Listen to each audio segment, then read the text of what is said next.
for the net. Nice one. Straight down the middle. So a good performance. Hello and welcome to Firstpost. I'm Rupha Ramani. Let's get started.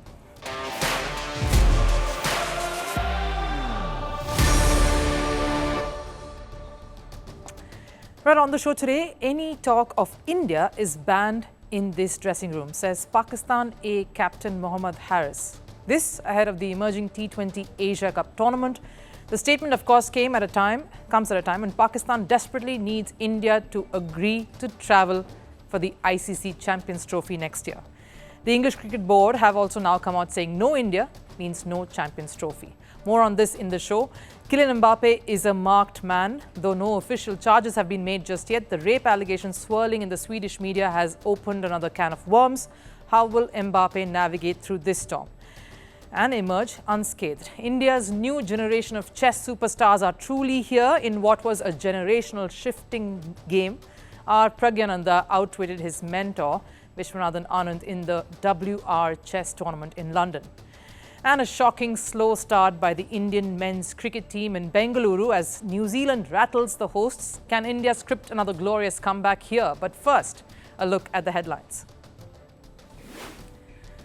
Starting with cricket, Pakistan seemed to have bounced back in the second test against England. This is in that series at home. After posting 366 in their first innings, Pakistan bowled England out for 291.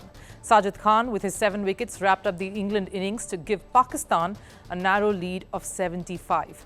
In response, in the second innings, Pakistan has set a target of 297. At the end of day 3 play, England are 36 for the loss of 2 wickets. The ICC has added 3 new legends to its Hall of Fame. They are South Africa's former explosive batter, A.B. de Villiers, former captain of England, Alistair Cook, and one of India's greatest women spin bowlers, Neethu David. The ICC Hall of Fame is an honour given to cricketers to recognise their exceptional contributions to the sport. Shakib has been named in the squad for the first test match against South Africa in the home series in Bangladesh. The match the first test, in fact, starts on October 21st and is expected to be Shakib's farewell to Test cricket. Bangladesh will host South Africa for a 2-match test series this year. There was a lot of talk around security to be provided to Shakib to play in front of his own home crowd. Over in football, Atletico Madrid won't be selling tickets for their next 5 away matches after receiving sanctions from European governing body UEFA and Spanish Football Federation RFEF. This comes after Atletico fans displayed racist and discriminatory behaviour during their 4-0 loss to Benfica at the Champions League. And summing it up with basketball news. Women's basketball star Caitlin Clark has been named in the 2024 All-WNBA first team. The Indiana Fever guard is the first rookie in 16 years to be part of this elite list. Earlier, Clark was named Rookie of the Year. She's averaging 19.2 points per match in her debut season. The emerging Asia Cup T20 tournament is about to get underway. It's very similar to the Asia Cup tournament for the senior sides in cricket. Countries around Asia competing for glory. There are 2 groups here, and as we would know it, India and Pakistan are in the same group. The tournament is being held in Oman. But what's making the headlines is not the upcoming stars ready to burst onto the international scene, but a statement that Pakistan A captain Mohammad Haris made. Take a look at that first. It's the first time ever that we are not allowed to talk about India in the dressing room. You don't have to think about India. We have to think about other teams as well. I have been in the senior Pakistan team, played the last World Cup as well. It creates so much pressure. He says India as an opponent cannot be so much as even discussed, talked about, not even mentioned. That topic is taboo. That topic is banned in the dressing room. I want you to just think about that for a second. One of the things about sport, of course, is competition, rivalry and contest. That's the bedrock of even evolving as teams, as players, getting better and improving. It's what makes sports fans come and watch these matches. But this shocking admission by the captain of Pakistan A is basically him admitting a huge flaw in the sporting system of the country itself. Look, we all know the geopolitical relations between India and Pakistan are rocky, to say the least. There have been no bilateral ties between the two countries as far as cricket is concerned for decades now. So the animosity is understandable. But saying that even a strategic discussion involving mentioning India is banned is rather preposterous. And that's what many felt, because criticism for that statement came in thick and fast.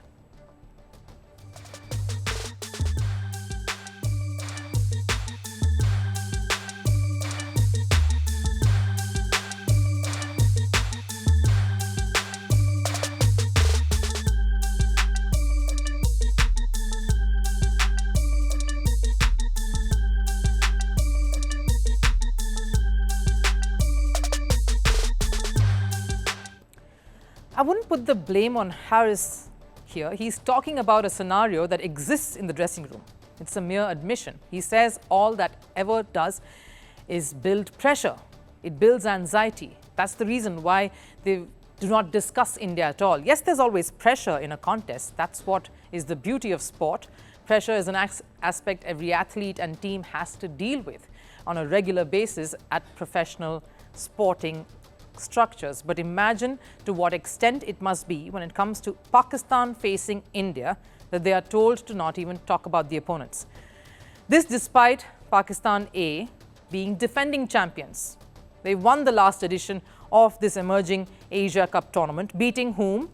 India by 128 runs. This was in the ODI format against a Yash Dul-led India side. I'll tell you why this comment is disastrous in the current scenarios, because Pakistan is set to host an ICC event after nearly 3 decades. The ICC Champions Trophy in 2025, that's the talk about right now. There are renovations underway in the venues that is set to host the matches even as we speak. ICC has sanctioned the budgeting for all of this. They even went over to do the inspections recently, supervised the progress that's made so far. But here's the snag. Will India travel to Pakistan?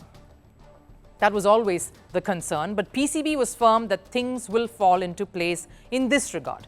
They have the backing of the ICC after all, the governing body. There were reports of a hybrid model for this also that started emerging some weeks ago, with every match being hosted in Pakistan, barring the India games, including the big one against Pakistan. Then some days ago, fresh reports again came out that if India did not consent to travel to Pakistan, then the knockout matches, that is, if India gets there, would have to be moved out of Pakistan, including the possibility of the final as well. PCB, the board, still standing its ground and wanting this situation not to happen. The matches not to be taken out of the country. It just means that the entire tournament isn't being held there. They lose revenue. They don't have the full broadcast rights. It's a loss. No host country would want to bear that and be in that situation. But here's what's happened recently. ECB, the England Cricket Board, has stepped in to weigh in on the matter as an invested party, of course, and here's what they had to say. If you play the Champions Trophy without India or Pakistan, the broadcast rights aren't there. That's the key. I know Pakistan are expecting India to travel. But also, when was the last time Pakistan hosted any kind of ICC trophy? Hopefully we can have the fullest possible competition in Pakistan. If that's not possible, we know there are options available. So a few things to understand here. Let me break this down for you. First, what is ECB saying? They're saying that for an ICC event to be a success, India has to be there. Second, for monies to come in, which includes everything from the sponsors to the rights to revenue to the ticketing, etc., India needs to play Pakistan. If none of that is happening, the tournament cannot take place in Pakistan. He pretty much says that there can be no middle path here. Now, why is he so concerned about this? Because every board benefits from a financially successful ICC event. That's how the module is. And how financially successful it will be depends on India's attendance. That's why everything seems to be hanging by the balance given the scenario that we're in now. And statements like the one that Mohammad Haris just made can only sensitivize the situation further, strike a raw nerve in an otherwise strained, delicate relationship that ICC and cricket is hinging on at the moment.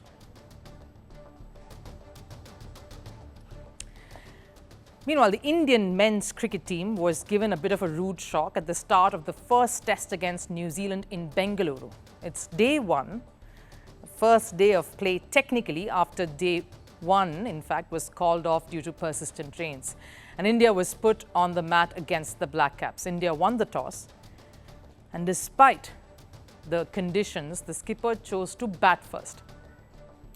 Now, we might think of trying to comprehend that move because they wanted the visitors to bat last on a track that will assist spin as the days go. And India has packed in the spinners in their ranks too. Kuldeep Yadav, R. Ashwin and Ravindra Jadeja, all three finding a place in the 11. Captain Rohit Sharma at the toss also admitted the pitch would be sticky to start with, but watching the Indian batters come out and proceed back to the pavilion in the same speed, it did seem like they did not expect it to do as much as it did. And this is what Captain Rohit Sharma himself had to say at the end of day's play. We thought it won't help seamers much after the first session or so. There wasn't much grass too. We thought it would be flat. It was a misjudgment and I couldn't read the pitch well. That's a big admission by the captain there. He says it was a misjudgment, that he did not read the pitch. A lot of them did not read the pitch as they thought it was. Of course, New Zealand's Matt Henry, a master of these conditions, ran riot through that Indian lineup. He picked up a fifer, and that was much deserved.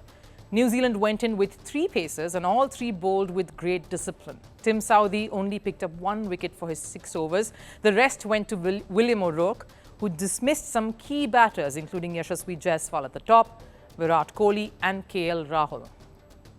So what really was the bottom line when it came to India's performance with the bat here today? Did they fail to apply themselves on a pitch that was trickier than they assumed it to be? Or did New Zealand completely blow them away with their bowling? I would have to say a bit of both. New Zealand pacers were extremely diligent with their line and length, and they were accurate right from the start. They might have started out a little rather conservatively, but once they did realize the purchase that was on offer and how much returns they were getting, they went on to full attack mode. It was rather disheartening to see a batting lineup of the quality with some of the best hitters in the world, that's India, succumbing to a total that was one of the lowest scores that they have ever made. In fact, their total of 46 in Bengaluru earlier today has been their lowest in India. The third lowest overall, when you look at that list there, Australia has dismissed them for 2 scores that make it to an infamous list of top 5 of India's lowest scores in Test cricket. The batter who top scored for India was Rishabh Pant, who struck 20 runs. Netizens, though, went a little crazy with the memes after that innings.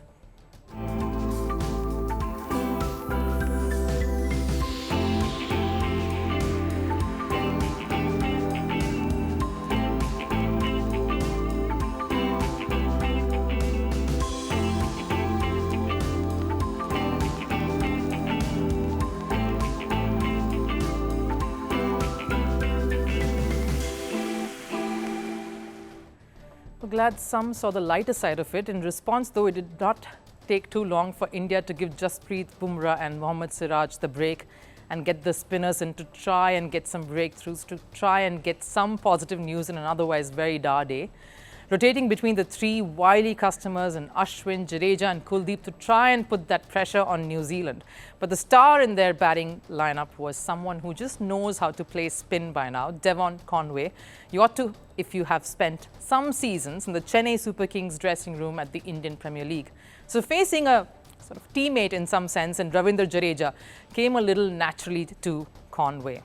He fell a few runs short of his 100, but those 91 runs of 105 deliveries were very well made, and he worked very smart to get those. But more importantly, his knock was critical in ensuring that New Zealand did not get swept up in that spin web that India always casts on its oppositions, especially at home.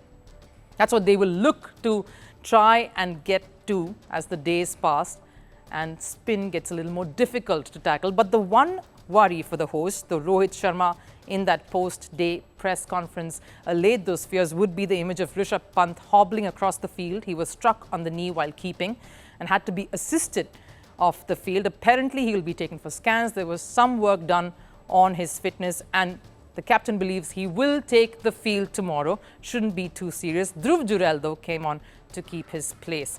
But getting back to where this test is poised, I'm reminded of that shocking Adelaide innings, the lowest total ever, and of how India came back from that 36 to eventually win over that series and come back strong. But what is at stake here is a place in the final of the World Test Championship. And keeping that in mind, every test counts, including this one. The first test in a series, in fact, sets the momentum up for how the rest of it could pan out.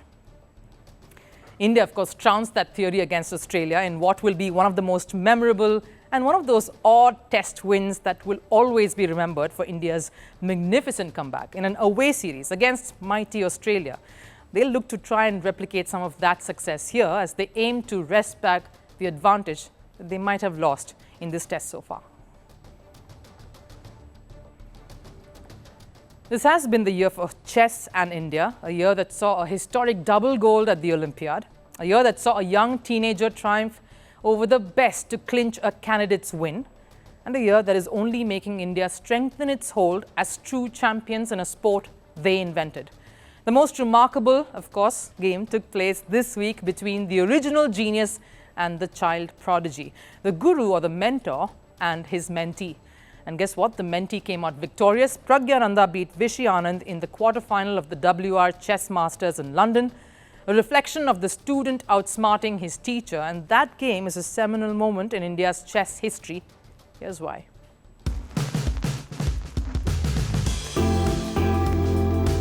Indian chess has seen a massive shift in the past decade. From one renowned face and the greatest India has ever produced in Vishwanathan Anand to multiple challengers at every chess event, India is slowly becoming the powerhouse. And the key contributor in that success has been Anand, because apart from bringing accolades to the country, he has also paved the way for the next generation. Anand has mentored 3 out of the top 25 players in the FIDE rankings: Vidit Gujarati, D. Gukesh and R. Pragnananda. So when the mentees have got the training to be the best, they ought to shine at the grandest stage. So much so that the next generation is going one step further and defeating their mentor. Pragnananda beat Vishwanathan Anand 2-1 in the quarter-final of the WR Chess Masters in London. The duo drew both their classical matches, but it was Pragnananda who got the better of Anand in the Armageddon by playing with white pieces. And it's not just the win that stood out. Pragnananda defeated Anand in just 26 moves to seal the semi-final berth. Maybe pulling some of the moves that Anand himself taught the world number 12 when Pragnananda visited his residence in 2019.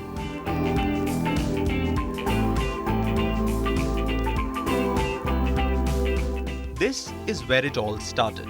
Anand grooming the young prodigies. Because even if the coaching lessons weren't too long, just a few minutes with a world champion would have sharpened the minds of 2 of India's brightest.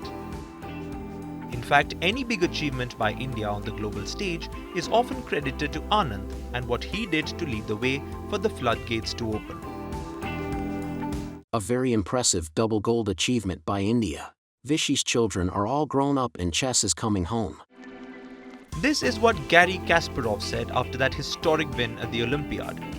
This is the kind of impact Anand has had on some of the kids he has mentored. And at the Chess Olympiad, these 3 were clinical in helping their team win gold. So when Anand got beaten by Pragnananda, it only proved how Vishy's children are not just shining on the big stage, but also outwitting the master. And though a loss is a loss, every step India's next generation takes is a win for Anand too. D. Gukesh is challenging Dinli Jain for the World Championship title in a few weeks from now. Pragnananda has already reached the World Cup final, only the second Indian after Anand to do so. And even the finalist in the WR Chess Masters, Arjun Erigesi, was mentored by Anand before the Hangzhou Asian Games. What this win symbolizes is the perfect gift Anand could ever wish for. When the kids he has guided, he has probably helped, even inspired to grow on to be, go ahead and beat him at his own play. Pragnananda went on to lose to Erigesi eventually, but this game signaled the shift in Indian chess, where the momentum sits at currently, and it rests in the best hands possible, the next generation. Kylian Mbappe is stuck in the middle of yet another raging storm, and it's been a series of very turbulent episodes that he's had to deal with over the last few weeks alone. First, his dedication towards France was questioned. Later, he was criticized for visiting a pub in Sweden, and his commitment towards Real Madrid doubted. Now Mbappe is being accused of rape in Sweden. Though the rape investigation has been opened without mentioning Kylian Mbappe's name, it's all of this that is bound to have an impact on the football star.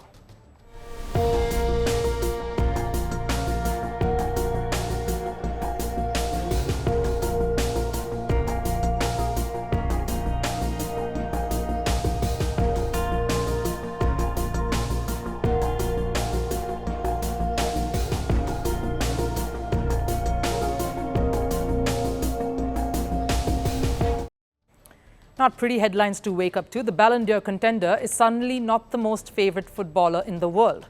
So obviously, he had to make a statement through his lawyers.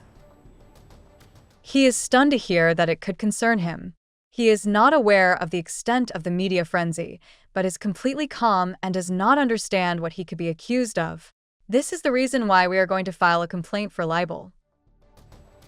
Mbappe also seems to have some people in his corner, namely Real Madrid. In fact, one of the club officials even went ahead to call the reports the biggest fake in the history of sport. Clearly, in this time of turmoil, Mbappe seems to have the backing of his club, the club he plays for. The Swedish media, though, is trying its best to drag Mbappe out. The French footballer, though, is trying to hold his ground in this tussle, at least so far.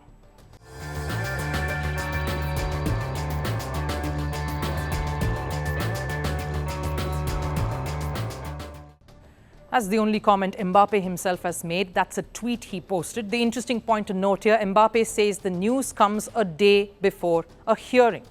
There's another hearing that Mbappe is part of. This one pertains to him seeking his salary and compensations from his former club, Paris Saint-Germain. Mbappe claims that it is odd for such news to emerge prior to the PSG hearing, basically insinuating that the news is being fanned in an effort to tarnish his image. That's what Mbappe believes. His teammates, though, are trying to brush this aside, saying anything connected to Mbappe always means extra scrutiny. I think we are giving too much importance to the Mbappe thing. Everyone can think what they want, but we know that every time it is about Kylian, it is exaggerated. Just to clarify, that statement that Tushimeni made was after Mbappe faced the heat for being spotted in the Swedish club. This was some days ago. Allegations of rape certainly are more grave.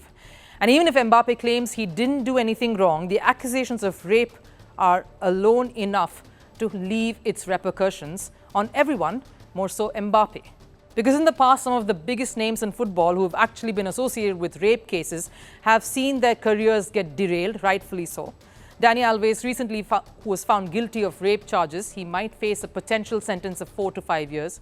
Brazil legend Robinho is facing jail sentence for a gang rape case in 2017. And it's not just footballers who have retired, but the list also includes current players like Manchester United sensation Mason Greenwood. He was suspended from the club while his rape trial was ongoing and was later transferred to other club even after the charges were dropped. Clearly, the club didn't want anything to do with Greenwood even after he was cleared by the court. The biggest name associated to a rape charge was Cristiano Ronaldo. The incident reportedly occurred in 2009. Reports say an out-of-court settlement was reached with the victim in 2017. Clearly, all the other footballers faced a hard time during the investigations. Now, obviously, I'm not comparing those situations to the one Mbappe is in. It's slightly different here. There's no official charge made yet. Mbappe has not been named in those charges yet. But the larger point to make is how the mere association can affect a player and his career here. So here's what's commendable to see, though. Mbappe, despite all of this that he's involved in currently, the storm that he's in, is continuing to do and focus on what he knows best.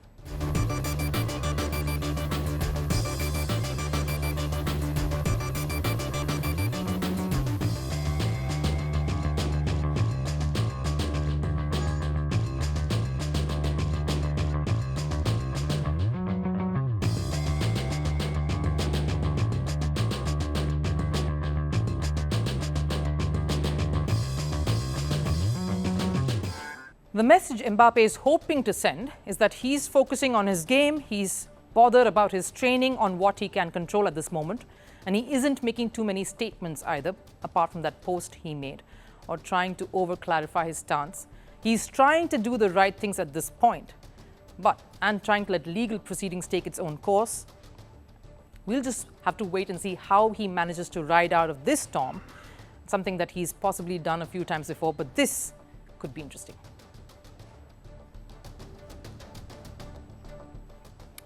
Time for last serve. NBA legend Michael Jordan's jersey is set to hit the auction table. It's from his iconic 1996-97 season for the Chicago Bulls. It's estimated to fetch at least $4 million. The auction will be held on the 23rd of October in New York. Take a look.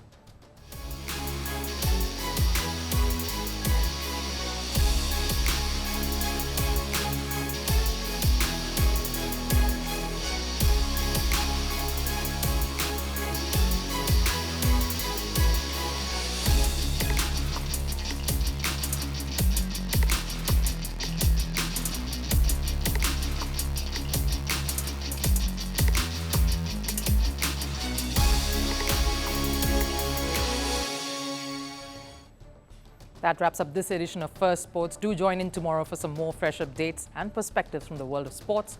Till then, take care. Bye-bye.